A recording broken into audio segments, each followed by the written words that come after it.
الحمد لله نحمده ونستعينه ونستغفره ونؤمن به ونتوكل عليه ونعوذ بالله من شرور أنفسنا ومن سيئات أعمالنا من يهده الله فلا مضل له ومن يضلله فلا هادي له ونشهد أن لا إله إلا الله وحده لا شريك له ونشهد أن سيدنا وشفيعنا ومولانا محمدا عبده ورسوله أما بعد فقد قال الله تبارك وتعالى في كلامه المجيد والفرقان الحميد أعوذ بالله من الشيطان الرجيم بسم الله الرحمن الرحيم وقل رب زدني علما وقال تعالى في شأن حبيبه مخبرا وآمرا إن الله وملائكته يصلون على النبي يا أيها الذين آمنوا صلوا عليه وسلموا تسليما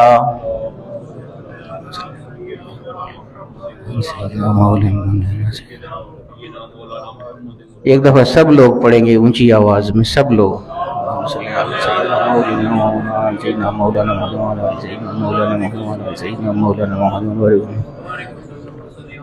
الصلاۃ والسلام علیک یا رسول اللہ وعلی آلک واصحابک یا حبیب اللہ الصلاۃ والسلام علیک یا شفیع المذنبین وعلی آلک واصحابک یا رحمۃ للعالمین۔ سامعین محترم، جیسا کہ آپ میں سے اکثر لوگ جانتے ہیں کہ آج بڑی 11ویں شریف کا عظیم دن ہے۔ ہر چیز نسبت کے ساتھ ہوتی ہے۔ 11ویں شریف کی نسبت محبوب سبحانی سیدنا شیخ عبدالقادر جیلانی رحمۃ اللہ تعالی علیہ کے ساتھ ہے۔ جتنے بھی اہل محبت لوگ ہوتے ہیں وہ ان کے ایصال ثواب کے لیے خاص طور پر بالخصوص بڑی 11ویں شریف کرتے ہیں، محفل کرتے ہیں، ختم دلاتے ہیں ایصال ثواب کی غرض سے، اور بالعموم تو سارا سال ہی 11ویں شریف ہوتی رہتی ہے۔ بعض ایسے دوست ہیں جو ہر مہینے بھی 11ویں شریف کرتے ہیں، لیکن خاص طور پر یہ ربیع الثانی کی جو 11ویں شریف ہے یہ خاص ان کے ساتھ منسوب ہے، اور یہ خاص وہ مہینہ ہے ان کے وصال کا۔ تو اس مناسبت سے تقریباً ہر جگہ آج ان کی خدمات کے حوالے سے ہی گفتگو ہوگی۔ اکثر لوگ، اکثر خطبہ یہی موضوع اپنائیں گے۔ اصل میں حضور غوث اعظم رحمت اللہ تعالی علیہ ورضی اللہ تعالی عنہ اتنی ہمہ جہت شخصیت ہیں کہ اللہ پاک نے ان کو بہت سی اصناف میں کمال مہارت عطا فرمائی تھی۔ عام طور پہ ان کو لوگ ولی اللہ کی حیثیت سے جانتے ہیں، اسی لیے میں نے ابھی جو آیت کریمہ آپ کے سامنے پڑھی ہے وہ اولیاء اللہ کے حوالے سے نہیں پڑھی ہے۔ میں ان کی زندگی کا ایک اور پہلو اس سے آپ کو روشناس کرانا چاہتا ہوں کہ ولی تو وہ تھے، اس میں کوئی شک نہیں ہے، لیکن ولی ہونے کے ساتھ ساتھ وہ ایک بے نظیر اور بے مثال عالم بھی تھے۔ یہ چیزیں بہت کم لوگ بتاتے ہیں۔ آپ جب بھی حضور غوث اعظم کی کسی محفل میں جائیں گے لوگ ان کی کرامات ہی آپ کو بتائیں گے، کوئی شک نہیں، کرامات بہت زیادہ ہیں ان کی، اللہ نے ان کو بہت طاقتیں تصرف عطا فرمایا تھا، لیکن ان کے جو اور پہلو ہیں زندگی کے ان سے بھی سب کو روشناس ہونا چاہیے، سب کو معلوم ہونا چاہیے کہ وہ کیسی شخصیت تھے۔ علم کے حوالے سے کتنا بلند مرتبہ اور مقام ہے حضور سیدنا شیخ عبدالقادر جیلانی کا، اور وہ آپ جانتے ہیں کہ اولیاء اللہ میں جو ان کا مقام اور مرتبہ ہے اس کو روحانیت کی وجہ سے نہیں قرار دیتے ہیں، اس کو تصوف کی وجہ سے نہیں قرار دیتے ہیں کہ میں نے تصوف میں ایسا مقام حاصل کیا یا تصوف کی وجہ سے ایسا مقام حاصل کیا یا سلوک مکمل طے کیا شیخ کے پاس اپنے پیر کے پاس وجہ سے اللہ پاک نے مجھے یہ درجہ عطا فرمایا، بلکہ وہ اپنے اس درجے کو جو ولی اللہ کا عظیم ترین اور قطب کا درجہ ہے اس کو بھی کہتے ہیں کہ یہ مجھے اس لیے ملا ہے کہ درست العلم حتی صرت قطبہ، میں نے اتنا علم حاصل کیا کہ اللہ پاک نے اس کی وجہ سے مجھے وقت کا قطب بنا دیا۔ درست العلم حتی صرت قطبہ، اتنا علم حاصل کیا کہ اللہ پاک نے اس علم کی وجہ سے مجھے قطب کا درجہ عطا فرما دیا۔ ان کی کچھ ایسی چیزیں بھی ہیں جو ان کے ساتھ خاص ہیں۔ سادات کرام جو ہوتے ہیں ان کی بہت ساری قسمیں ہوتی ہیں۔ مثال کے طور پر ایسے ہوتا ہے کہ کوئی سید فرد ہیں، اگر ان کی شادی کسی ایسی عورت سے ہوتی ہے کہ جو سیدہ نہیں ہے، تو اب جو آگے اولاد ہوگی اس کا والد تو سید ہے لیکن والدہ سیدہ نہیں ہے، وہ عام عورت تھی جس کے ساتھ شادی ہوئی۔ اسی طرح بعض دفعہ ایسے ہوتا ہے کہ جس لڑکی کے ساتھ شادی ہو رہی ہے وہ تو سیدہ خاتون ہوتی ہے، لیکن شادی جو جس کے ساتھ ہو رہی ہے، جو کرنے والا ہے شادی، وہ سید نہیں ہوتا، تو ان کی جو اولاد ہوگی ان کو کہا جائے گا کہ یہ والدہ کی طرف سے سید ہیں۔ اگر والد سید تھے، والدہ نہیں تھی، تو والد کی طرف سے سید تھے۔ یہ حضور غوث اعظم یہ نجیب الطرفین ہیں۔ نجیب الطرفین کا مطلب یہ ہے کہ ان کے والد بھی سید تھے اور ان کی والدہ بھی سیدہ تھی، اور ان کے والد حسنی سید امام حسن علیہ السلام کی اولاد میں سے ہیں، اور جو ان کی والدہ ہیں وہ حسینی سیدہ ہیں، حضرت حسین علیہ السلام کی اولاد میں سے ہیں۔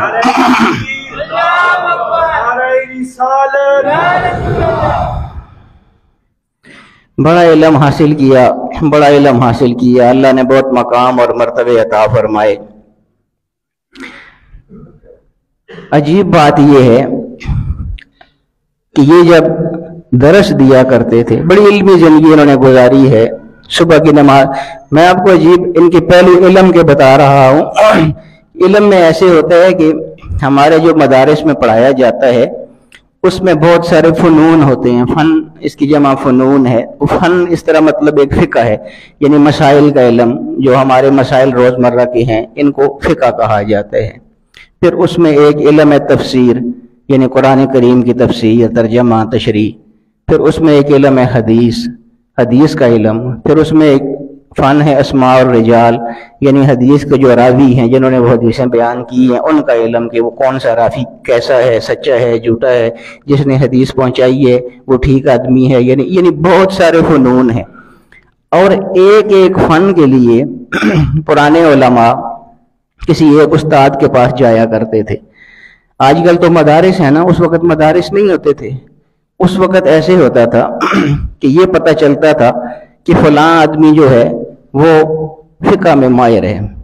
اب یہ پتہ نہیں، اس وقت ہندوستان پاکستان تھا بھی اکٹھا، تو یہاں سے لوگ ہندوستان چلے جایا کرتے تھے صرف اس لیے کہ یہ پتہ چلا تھا کہ وہاں فقہ پڑھانے والا کوئی بہت اچھا آدمی ہے۔ صرف اس سے فقہ سیکھنے کے لیے، ایک فن سیکھنے کے لیے یہاں سے پاکستان سے ہندوستان چلے جایا کرتے تھے۔ وہاں جا کے پتہ چلا جی کہ فلان جگہ کوئی منطق کا بہت بڑا امام ہے، تو وہاں سے پھر فقہ حاصل کرنے کے بعد، فقہ کا علم حاصل کرنے کے بعد پھر وہ منطق والے کی طرف چلے گئے، وہاں جا کے اس کے پاس 3-4 سال گزارے۔ تو اس طرح ایک ایک فن کا ایک ایک ماہر ہوتا تھا۔ حضور غوث اعظم جتنے بھی فنون ہیں ان سب میں اللہ پاک نے ان کو کامل دسترس عطا فرمائی ہوئی۔ یہی وجہ ہے کہ یہ صبح کی نماز کے بعد جو درس دیتے تھے وہ فقہ کا ہوتا تھا، یعنی دینی مسائل جو لوگ پوچھتے تھے ان کے حوالے سے درس دیتے تھے۔ ظہر کے بعد جو ان کا درس ہوتا تھا نماز کے بعد، وہ حدیث کا درس ہوتا تھا، حدیث کے مسائل بیان فرمایا کرتے تھے۔ اور ان کے حالات میں لکھا ہے کہ مغرب کے بعد اسی طرح انہوں نے ایک فن اپنا مقرر کیا ہوا تھا جس کا وہ درس دیا کرتے تھے، اور عشاء کے بعد ہفتے میں 3 جگہ پر وہ جلسے کیا کرتے تھے جن میں وہ تقریریں کیا کرتے تھے۔ یہ سارے کام یہ بے تحاشا مصروفیات ہیں دوستو. اگر ان سب میں آدمی وقت گزارے تو آدمی کے پاس آرام کے لیے بہت تھوڑا وقت بچ جاتا ہے. اور یہ سارا کچھ کرنے کے بعد پھر رات کو بجائے آرام کر کے مصلی پہ کھڑے ہو جایا کرتے تھے اور اللہ کی عبادت میں مشغول ہو جایا کرتے تھے. یہ میں آپ کو بتا رہا ہوں کہ انہوں نے درس بھی بہت دیے، تبلیغ بھی بہت فرمائی، اور یہاں تک ہے کہ ان کے درس میں اس وقت بیک وقت 70,000 سے زیادہ لوگ سامنے بیٹھ کے سننے والے ہوتے تھے. بہت بڑی تعداد ہے، 70,000 لوگوں کا بیٹھ کے سننا درس. عجیب بات یہ ہے کہ وہ فرماتے ہیں کہ میں بول بالکل نہیں سکتا تھا پہلے، یہ بول نہیں سکتے تھے. یہ ایسا ہوتا ہے دوستو، اللہ تعالیٰ جس سے کام لینا چاہتا ہے، حدیث شریف ہے من یرید اللہ بہ خیرا یفقہہ فی الدین، اللہ تعالیٰ جس کے ساتھ بھلائی کا ارادہ فرماتا ہے اس کو دین کی سمجھ عطا فرما دیتا ہے. یہ اللہ تعالیٰ کی طرف سے ہوتا ہے.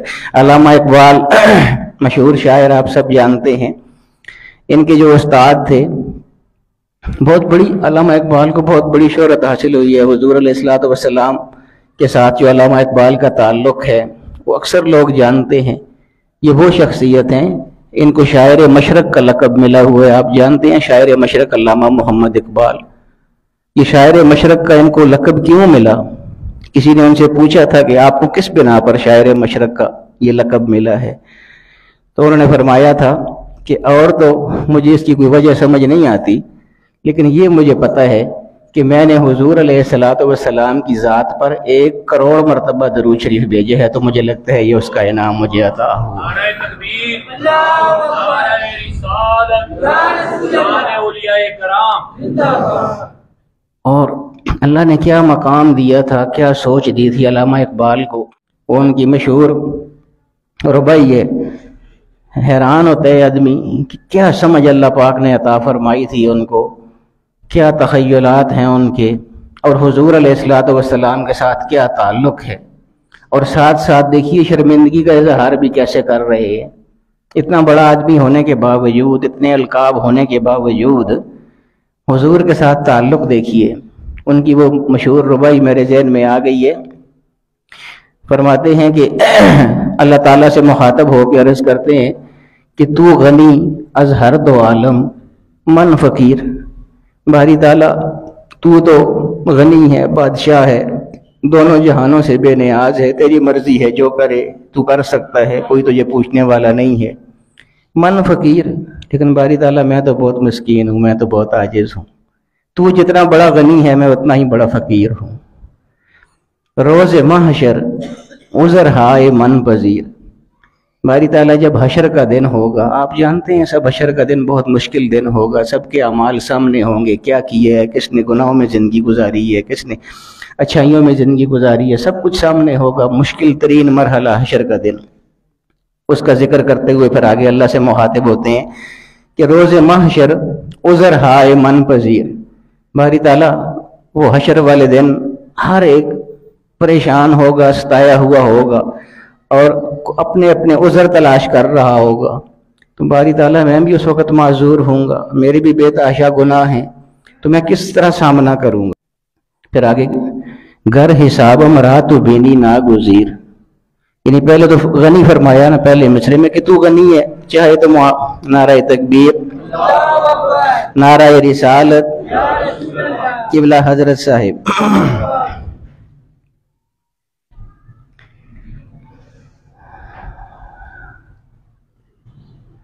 تو اللہ تعالیٰ کی شان بے نیازی انہوں نے پہلے بیان فرمائی پہلے مصرے میں کہ تو غنی، باری تعالیٰ تو بادشاہ ہے، بے نیاز ہے، جیسے چاہے کر سکتا ہے، جیسے چاہے فیصلہ صادر فرما دے، تو جو بھی پوچھ تو سکتا نہیں ہے. لیکن باری تعالیٰ میں فقیر ہوں، اگر تو چاہے تو تو غنی ہے، بخش دے تو تجھے کوئی پوچھنے والا نہیں ہے. باری تعالیٰ مجھے بھی اگر تو بخش دے تو تجھے کوئی پوچھے گا تو نہیں. ور حساب مرا تو بیدی ناگزیر.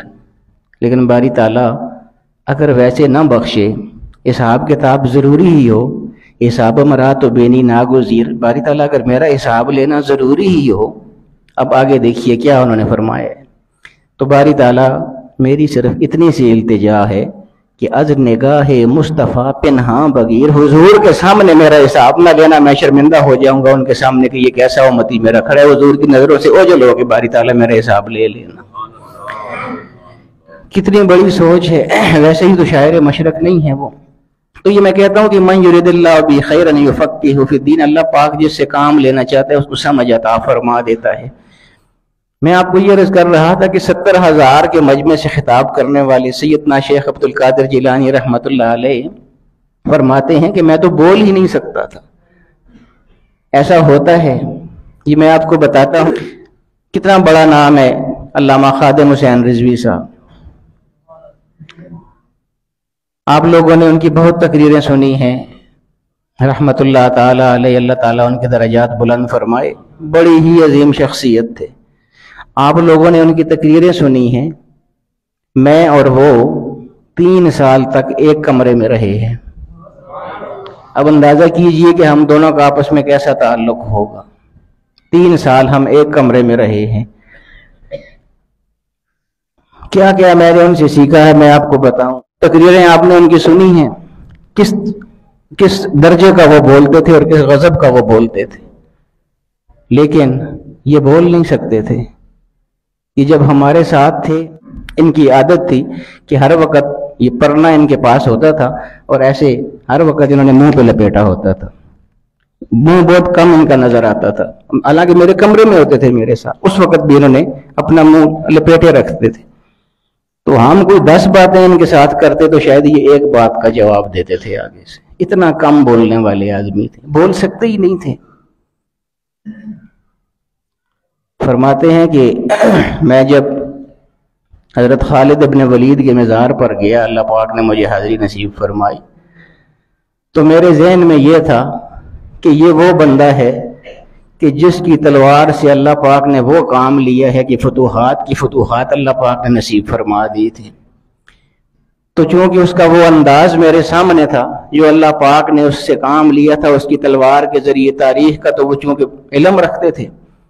فرماتے ہیں کہ میں نے وہاں حضرت خالد ابن ولید کے مزار پر اس کی قبر پر کھڑے ہو کے اللہ پاک سے یہ دعا مانگی تھی کہ باری تعالیٰ جس طرح تو نے حضرت خالد ابن ولید کی تلوار سے کام لیا ہے، باری تعالیٰ میری التجا ہے کہ میری زبان سے تو اس طرح کام لے۔ اور پھر وہ بولنا شروع ہوئے اور پھر وہ جولے، وہ آپ سب لوگ جانتے ہیں کہ کیا وہ بولے تھے۔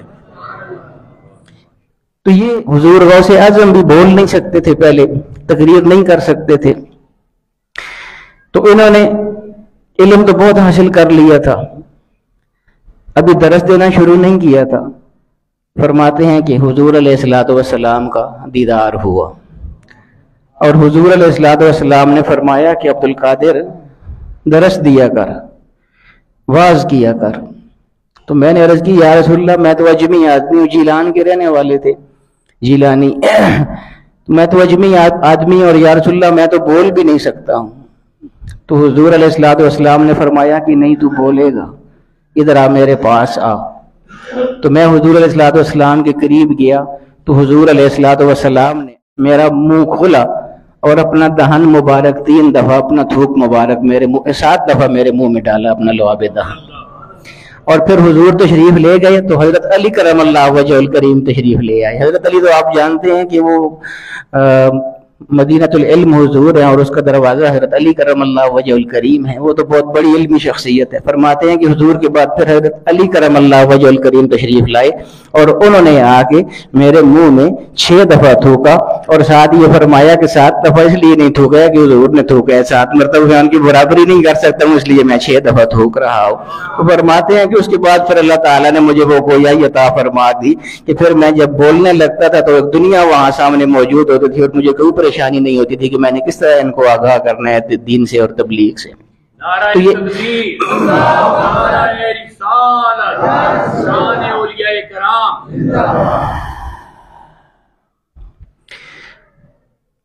بڑا عجیب تعلق اللہ رب العالمین کے ساتھ۔ ان کا مشہور قصیدہ ہے قصیدہ غوثیہ، وہ آدمی پڑھتا ہے تو آدمی حیران ہوتا ہے۔ عربی میں اب تو ترجمہ بھی آ گیا، آپ لوگ اس کو دیکھ سکتے ہیں، کسی بھی جگہ نیٹ پہ بھی موجود ہوگا۔ کمال کے اشعار ہیں، اللہ رب العالمین کی تعریف بھی کی ہے اور اپنی تعریف بھی بہت زیادہ کی ہے انہوں نے، لیکن بہت سے اشعار میں جو اپنی تعریف ہے وہ میں نے آپ کو پچھلے جمعے میں بتایا تھا نا کہ حضرت سلیمان علیہ السلام کا جو درباری تھا اس نے تخت تو لے آیا تھا وہ، لیکن وہ پہلا جن جو تھا اس نے کہا تھا کہ وَإِنِّي عَلَيْهِ لَقَوِيٌّ أَمِينٌ، یہ میں اس پر قدرت رکھتا ہوں، میں یہ کام کر سکتا ہوں۔ تو حضرت غوث اعظم بھی یہ فرماتے ہیں کہ میں یہ کام کرتا ہوں، لیکن ساتھ بِإِذْنِ اللہ فرماتے ہیں کہ اللہ کے حکم سے کرتا ہوں۔ اللہ رب العالمین کے ساتھ بہت گہرا تعلق تھا، بہت عظیم تعلق تھا۔ اس تعلق کی وجہ سے ہی فرماتے ہیں، وہ ان کے قصیدہ کا یہ ایک شعر ہے، کتنا اعتماد ہے ان کو اللہ رب العالمین نے جو طاقتیں عطا فرمائی ہیں، جو تصرفات عطا فرمائے ہیں۔ ظاہر اللہ رب العالمین کی عطا کردہ قوتیں ہوتی ہیں ساری، اللہ ہی عطا فرماتا ہے اپنے بندوں کو۔ اور یہ میں نہیں کہہ رہا، یہ تو حدیث شریف میں آتا ہے کہ من تقرب منی شبرا تقربت منہ باعا، کہ میرا جو بندہ اخلاص کے ساتھ میری طرف بڑھتا ہے، دیکھیں نا اللہ پاک تو غنی ہے، بادشاہ ہے، ہم تو فقیر ہیں، محتاج ہیں، مخلوق ہیں اس کی، وہ مالک ہے، ہم مخلوق ہیں، ہم بندے ہیں۔ اس کے باوجود اس کا کرم دیکھیے بندوں کے ساتھ کہ وہ فرماتا ہے کہ من تقرب منی شبرا، جو ایک بالشت میری طرف بڑھتا ہے، تقربت منہ باعا، تو میں ایک فٹ پر آگے بڑھ جاتا ہوں اس کے لیے۔ ومن تقرب منی باعا تقربت منہ ذراعا، اور اگر کوئی ایک فٹ میری طرف چل کے آئے گا، مطلب میری طرف آئے گا، میرے راستے کی طرف آئے گا، تو میں ایک گز اس کی طرف آگے بڑھ کے اس کا استقبال کرتا ہوں۔ ومن اتانی مشیا اتیتہ ہرولۃ، اور جو بھاگتا ہوا میری طرف آئے گا میں بھاگ کے اس کا آگے سے استقبال کروں گا۔ نعرہ تکبیر، نعرہ رسالت، افلت شموس الاولین وشمسنا ابدا علی افق العلا لا تغرب، یہ ان کے قصیدہ کا ایک شعر ہے۔ فرماتے ہیں کہ چونکہ اللہ پاک نے بہت تصرف عطا فرمایا تھا، فرماتے ہیں افلت شموس الاولین، پہلے جتنے بھی آئے تھے ان کے سورج غروب ہو گئے ہیں، یعنی ان کے زمانے تک وہ سورج تھے، چمک تھی ان کی۔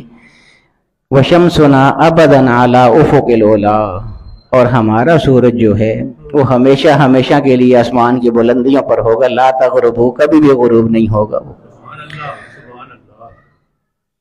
ایک اور حدیث پاک میں آتا ہے کہ لا یزال عبدی حتی یتقرب الی بالنوافل، میرے کچھ بندے ایسے ہوتے ہیں کہ جو عبادات کے ذریعے میرا اتنا قرب حاصل کر لیتے ہیں، فَكُنْتُ سَمْعَهُ الَّذِي يَسْمَعُ بِهِ، تو وہ اتنا قرب ہو جاتا ہے ان کا میرے ساتھ کہ فَكُنْتُ سَمْعَهُ الَّذِي يَسْمَعُ بِهِ، تو پھر میں جن کانوں سے وہ سن رہے ہوتے ہیں تو وہ اپنے کانوں سے نہیں سن رہے ہوتے ہیں، بلکہ میری قوت گویائی سے وہ سن رہے ہوتے ہیں۔ وَبَصَرَهُ الَّذِي يَبْصُرُ بِهِ، اور پھر جن آنکھوں سے وہ دیکھ رہے ہوتے ہیں تو بظاہر تو وہ ان کی آنکھیں ہوتی ہیں، لیکن ان میں جو نظر ہوتی ہے، جو طاقت ہوتی ہے، وہ میری آنکھوں کی طاقت آ جاتی ہے۔ وَيَدَهُ الَّتِي يَبْطِشُ بِهَا، اور جس ہاتھ سے وہ کام کر رہے ہوتے ہیں، کوئی یہ ہاتھ کس طرف بڑھا رہے ہوتے ہیں تو بظاہر تو وہ ان کا بڑا ہوا ہاتھ نظر آ رہا ہوتا ہے، لیکن حقیقتاً دست قدرت میرا وہاں پر کام کر رہا ہوتا ہے۔ وَرِجْلَهُ الَّتِي يَمْشِي بِهَا، اور جن پاؤں سے وہ چل رہے ہوتے ہیں تو وہ پھر بظاہر ان کے پاؤں ہوتے ہیں، لیکن در حقیقت میری طاقت ان میں آ جاتی ہے۔ اور جب یہ مقام انسان کو مل جاتا ہے تو یہ تو خود اللہ رب العالمین فرما رہا ہے، کوئی قصہ کہانی کی بات تو ہے نہیں ہے، حدیث قدسی ہے۔ اللہ پاک خود فرماتا ہے کہ میں اپنے بندے کو ایسے ایسے اعزاز عطا فرما دیتا ہوں، وہ جب دیکھ رہا ہوتا ہے تو میری نظر سے دیکھ رہا ہوتا ہے۔ اور اللہ کی نظر کتنی زیادہ وسیع ہے کون اندازہ کر سکتا ہے، اللہ کی سماعت کتنی زیادہ قوی ہے کون اندازہ کر سکتا ہے۔ تو پھر اسی طرح ہاتھوں کی طاقت، اسی طرح پاؤں کی طاقت، پھر ہاتھوں میں جب طاقت آ جاتی ہے تو پھر حضور غوث اعظم کیا فرماتے ہیں کہ جب اس مقام تک وہ پہنچ گئے تو پھر وہ کیا فرماتے ہیں کہ نظر تو الی بلاد اللہ جمعاً کخردلۃ علی حکم اتصالی، جب آنکھوں کی نظر اللہ رب العالمین کی گویائی ہو جاتی ہے، اللہ رب العالمین کی بینائی ہو جاتی ہے آنکھوں کی نظر، تو پھر جس آنکھ سے وہ دیکھ رہے ہوتے ہیں بظاہر وہ ان کی آنکھ ہوتی ہے، لیکن در حقیقت اللہ رب العالمین کی بینائی ہوتی ہے۔ تو جب اس مقام کو پہنچ گئے تو پھر غوث اعظم کشیدہ میں کیا فرماتے ہیں؟ نظرت الی بلاد اللہ جمعا کخردلۃ علی حکم اتصالی، میں نے اللہ رب العالمین کی یہ جتنی بھی کائنات ہے، اس میں جتنے بھی بر اعظم ہیں، جتنے بھی ملک ہیں، جتنے بھی شہر ہیں، ان سب کو میں اس طرح دیکھتا ہوں کخردلۃ علی حکم اتصالی، جیسے میری ہتھیلی پر رائی کا دانہ پڑا ہوا ہے اور میں اس کا مشاہدہ کر رہا ہوں، اس کا نظارہ کر رہا ہوں۔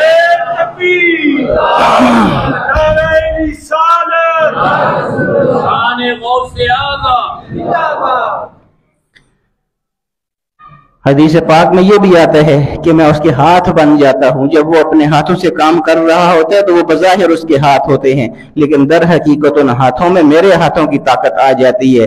تو پھر ویسے ہی تو غوث پاک نہیں فرماتے کہ میرا مرید اگر مشرق میں بے پردہ ہو رہا ہو اور میں اس وقت مغرب میں کھڑا ہوں تو میں وہاں سے ہاتھ بڑھا کے اپنے مرید کا سطر ڈھانپ لوں گا اور اس کو بے پردہ نہیں ہونے دوں گا۔